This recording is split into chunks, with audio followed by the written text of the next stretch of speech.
Is it true that rape is wrong? In an atheistic worldview, rape would propagate the species. Whatever. You have on the table an explanation that's supernatural and an explanation that's natural. Which one do we prefer? Watch this video to the end and comment your opinion. I did not say that people could not be logical, and I did not say that the issue is, or I never said logic is logical. I never said that. And Dan said, well, Matt says logical. If you ask, is logic logical? No, I never said that. I never asked that. Or that, I never said that logic is transcendent either.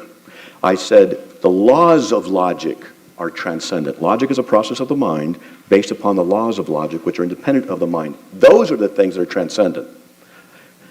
Anti-disestablishmentarianism, one of my favorite words because I'm a sesquipedalian person. It's not an issue of transcendence, misrepresentation. The issue of the laws of logic are propositions. They are about things. Propositions require minds. A mind, concepts, abstractions. A proposition is an abstraction about a universal thing. The identification of some universal principle that is not dependent upon the physical realm. The laws of logic are not dependent upon your physical brains. If you don't agree with the law of non-contradiction, it doesn't mean the law suddenly is invalid. We judge a person's critical thinking ability by the conformity or non-conformity to those laws, which must be external. But since they are abstractions and they're propositions and they contain universality to them and transcendence in that they are not dependent upon space and time, then we wonder, what conditions must exist for them to exist? The atheistic worldview cannot pronounce or cannot produce an intellectual justifying methodology to account for them. The Christian worldview can. You said that free will isn't compatible with God's existence. I'd like to debate you on that sometime, just that whole topic. Because, believe it or not, I actually get Christians asking me this question. And this is not an easy out. It really does take a little bit more to unpack and to go through some of the issues. It's easier to break a vase than it is to put it together. You can say, well, the Bible says this and that contradiction, but it takes sometimes a little bit more to answer those things. And someone like me would be at a disadvantage, just the same way I could take some of these quotes from different books and say, you said this and said this, now answer it. Not quite fair. I wouldn't do that to him. I don't think. Maybe later, but we'll see. I actually like Dan. He's a good guy. You come over for steak sometime when you're in the area. Again, the issue of harm being the measure of what is good and bad. Why? Because you like it? Because you don't like it? That's why? So what you like and don't like becomes what is good? So you become the ones. When the devil said to Eve, look at the fruit. You will be like God. You will say what is right and wrong. You're going to be the one who wants to take the place of the transcendent one. You'll be the one who will assign the values of morality to absolutes. This is a pair of glasses. It's a statement that conforms with actuality. 2 + 2 is 4. It's a statement that agrees with logic. Statements, the correspondence theory of truth, a statement is valid when it corresponds to actuality or logic. Is it true that rape is wrong? In an atheistic worldview, rape would propagate the species. Why is it morally wrong? Because you don't like it, it's harm? Why is harm the issue? Why? And if it is always wrong for anybody to torture babies to death merely for their personal pleasure, how does that universal truth obtain a truth value? Against what does it correspond in the atheist worldview? Outside of a personal opinion. Oh, I'm sorry? 1 minute. Outside of a personal, subjective opinion of preference. Not that you don't have the right for preferences. I'll give you that and defend your right for that. But you don't have, in my opinion, and I'd love to talk to you afterwards, any intellectual justification to base those opinions in actuality or rationality. Failure of prayer, it's not a formula. If you ask me to do something and I don't do it, does it mean I don't exist? If you ask me 5 times to do something and I don't do it, does it mean I'm not there? Are you going to reach up to God and say, do this because I asked you, so that people can test you, and then he's subjected to your will? What do you think God is? A puppet? He doesn't act in a puppet manner, so therefore he doesn't exist. It's not rational, not logical, it's not wise. Be glad to help you. The website is carm.org. Call my radio show. We can talk about these some more. So the 5-year-old goes into the living room, and about a minute later, you hear this loud crash. And she comes running back out and says, I didn't break the lamp. I didn't break the lamp. A ghost did it.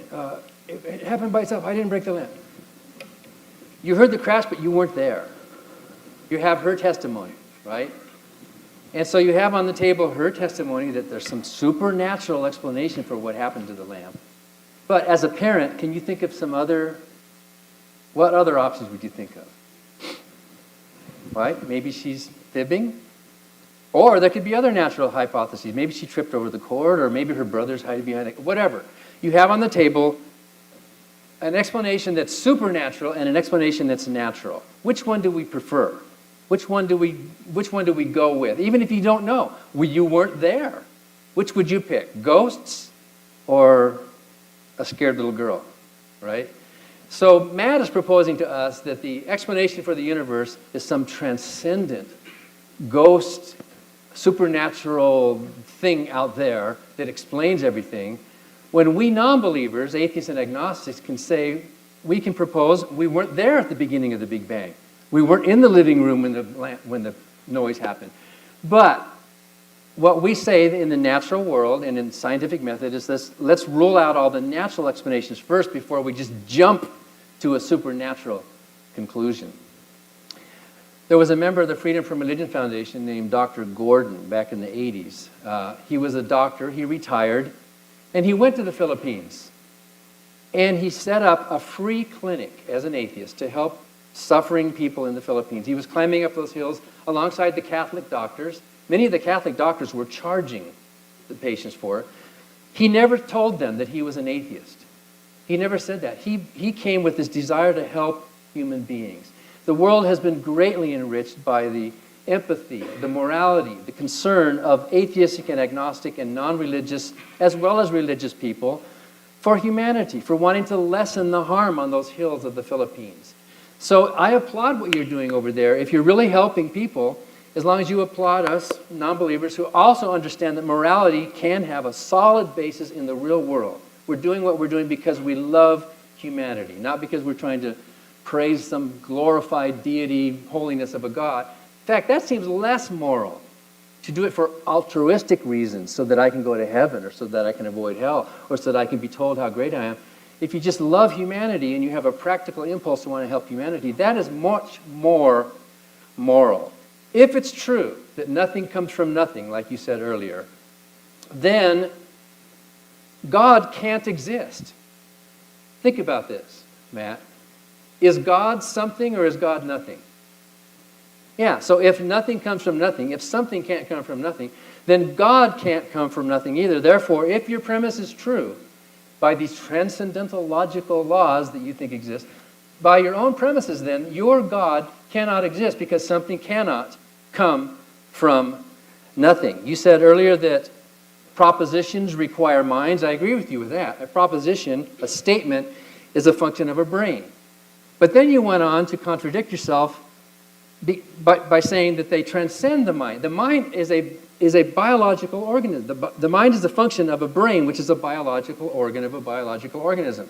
So if propositions require minds, which are functions of a biological organism, then they cannot transcend the natural world. Since there's no good definition, no good argument, no agreement, there's no good answer to the problem of evil, and no need for a belief in a God, atheism is rationally more justifiable than the belief in God.